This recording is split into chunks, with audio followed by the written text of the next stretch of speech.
This is section 3.3, prove lines are parallel. So in the last section we talked about different kinds of angles.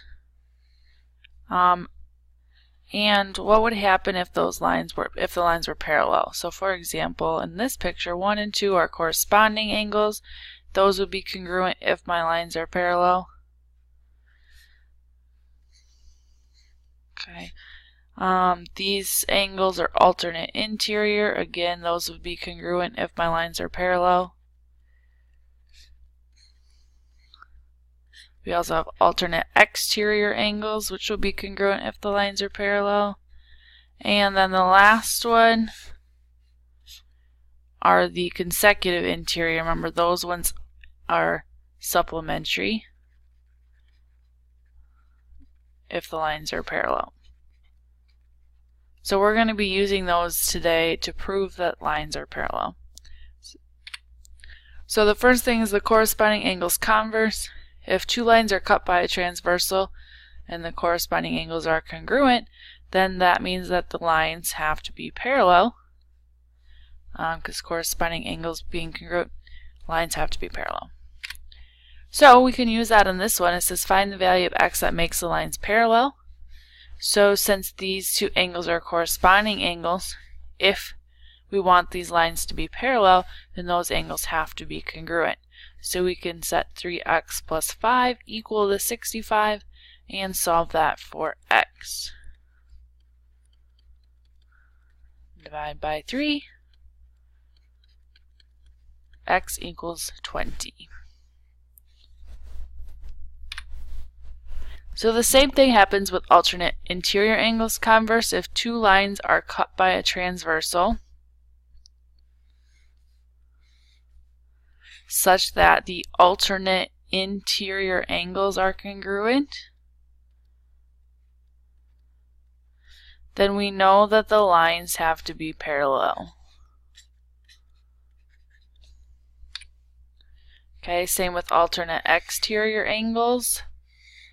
If I have two lines cut by a transversal and my alternate exterior angles are congruent,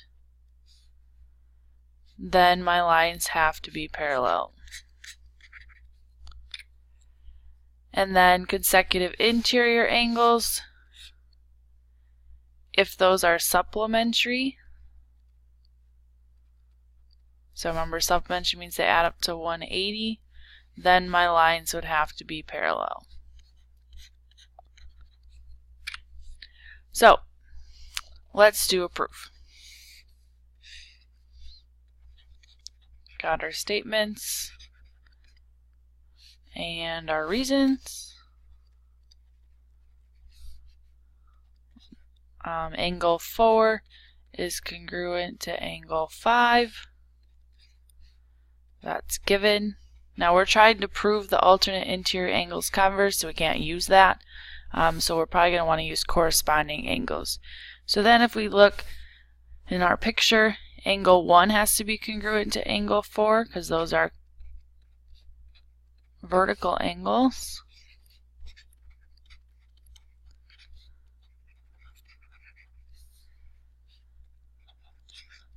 And if 4 is congruent to 5 and 4 is also congruent to 1, 1 must be congruent to 5.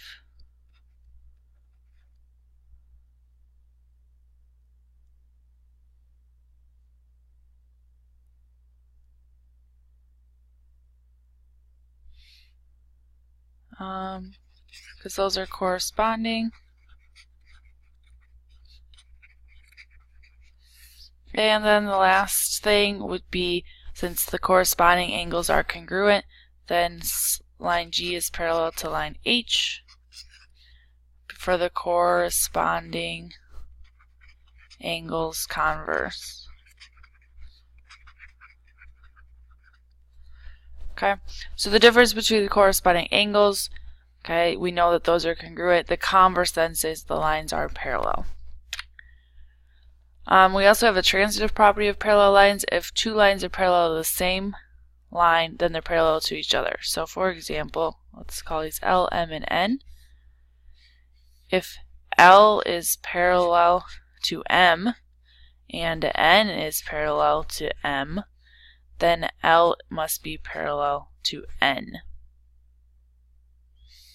Okay. And that's it for section 3.3.